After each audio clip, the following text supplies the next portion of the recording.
अस्सलाम वालेकुम दोस्तों, कैसे हैं आप सब लोग। उम्मीद करती हूँ खैर खैरियत से होंगे। दोस्तों जहाँ भी रहें हैप्पी रहें और हेल्दी रहें।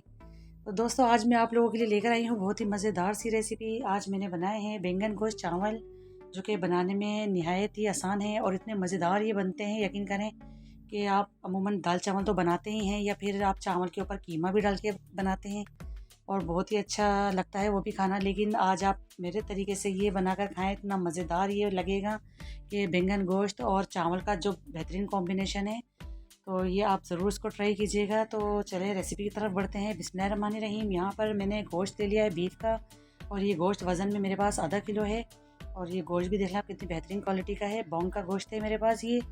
तो इसको मैंने पहले वॉश कर लिया है और इसके ऊपर फिर मैंने शामिल कर दी है 4 अदद प्याज है, जो कि मैंने रफली काट ली है। और 3 अदद मेरे पास ये टमाटर हैं, इसको भी मैंने रफली चॉप किया है।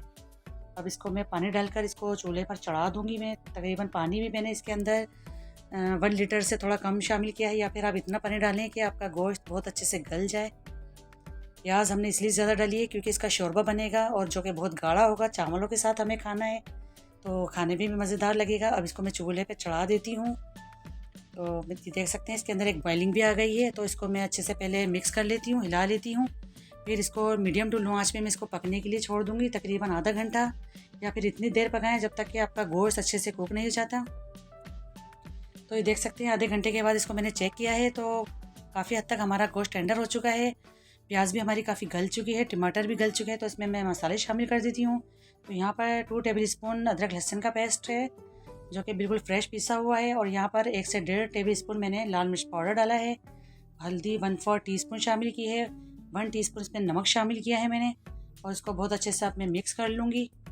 और फिर इसको मिक्स करने के बाद मैं इसको दोबारा कवर करके पकाऊंगी, क्योंकि अभी इसके अंदर प्याज बहुत ज़्यादा खड़ी नज़र आ रही है। और ये मसाले भी हमारे चले गए हैं तो अच्छे से मसाले भी हमारे पक जाएंगे। तो इसके अंदर हम कवर करके इसको हम पकाने रख देंगे थोड़ी देर के लिए। और तो जितने हम दूसरे स्टेप की तरफ आते हैं, यहाँ पर देख सकते हैं मैंने बैंगन ले लिए, कितने बेहतरीन क्वालिटी के हैं और बिल्कुल एकदम फ्रेश तरोताज़ा हैं ये। देख सकते हैं आप। इसकी मैं कटिंग कर लूँगी, इसको पहले मैं छील लूँगी। इसकी बिल्कुल लास्ट में कटिंग करा करें आप लोग भी, क्योंकि ये कटने के बाद फ़ौरन से ब्लैक होना शुरू हो जाते हैं। तो चलिए दोबारा से हम देख लेते हैं कवर खोल के कहाँ तक हमारा गोश्त पहुँचा। तो ये देख सकते हैं काफ़ी हद तक पक रहा है हमारा बहुत अच्छे तरीके से। अब यहाँ पर मैं इसके अंदर ऑयल शामिल कर दूँगी, 1/2 कप। अच्छा, इस रेसिपी में ऑयल बहुत कम यूज़ किया जाता है क्योंकि चावलों के ऊपर हमें डाल के खाना है, तो हमें इतना ऑयल बिल्कुल भी नहीं चाहिए। तो बस मैंने इसके अंदर 1/2 कप ऑयल भी शामिल कर दिया है। अब इसको मैं फ्लेम हाई करूँगी थोड़ी देर के बाद, फिर इसको मैं भूनना शुरू कर दूँगी। तो ये देख सकते हैं काफ़ी इसके अंदर पानी थोड़ा ड्राई भी हो चुका है। तो अब मैं इसको हाई फ्लेम के करके इसको अब भून रही हूँ मैं। और इसका ऑयल सेपरेट कर लेंगे हम बहुत अच्छे से। मिर्च मसाले आप अपने हिसाब से रखिएगा और थोड़े अच्छे चटपटे से रखिएगा। आपको पता है चावल के जाने के बाद फिर ये फीका लगेगा आपको खाने में।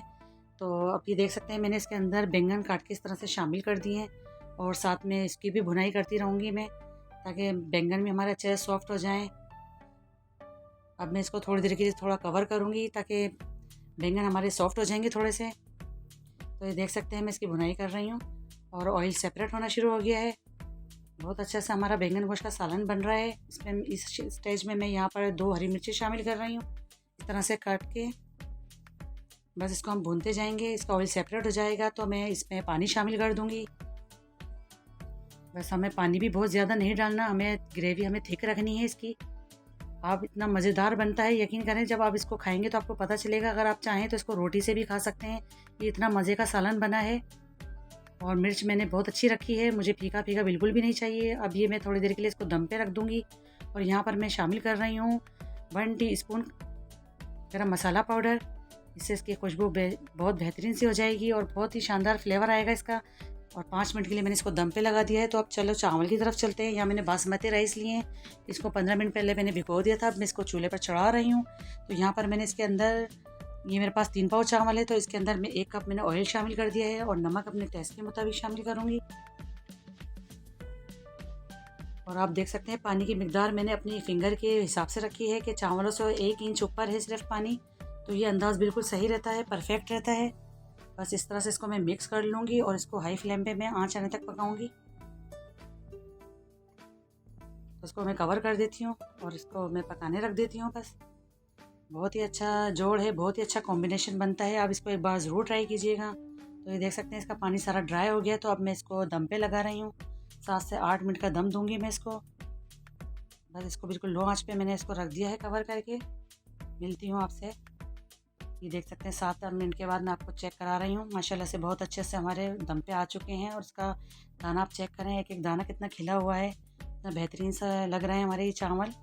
तो चल ये भी देख सकते हैं आप, मैंने इसको बिल्कुल रेडी कर लिया है और कितना देख सकते हैं ठीक है ये।